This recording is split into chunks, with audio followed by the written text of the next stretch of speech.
Tasklish means many tasks. Tasklish means many tasks. اهلا بكم في تاسكلش. في السلسله دي هنتعلم tips وتريكس خاصه بالامريكان اكسنت. Let's start. جرب تقرا التاريخ ده كده او ده او ده. طب حتى ده مش عارف؟ خلاص ما تقلقش، هنعرف دلوقتي. لو التاريخ 4 أرقام فهنقسمهم جزئين، يعني هنقول 1925 أو 1729. الحالة التانية معانا ان يكون في زيرو في النص، فبالحالة دي هنقول O، يعني مثلا 1902 أو 1904. نمبر 3 انك ممكن تلاقي تاريخ زي كده، ففي الحالة دي هنقرأ الزيرو زيرو hundreds، يعني هنقول 1500 أو 1900.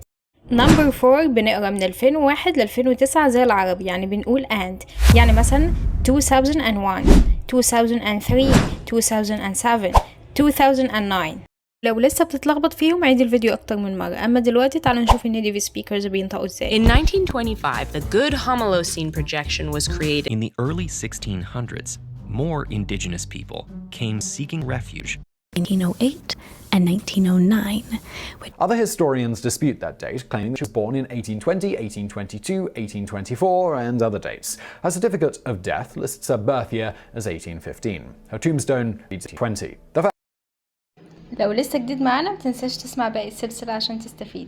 بس كده، ولو استفدت من الفيديو ما تنساش تعمل لايك وسبسكرايب. باي باي.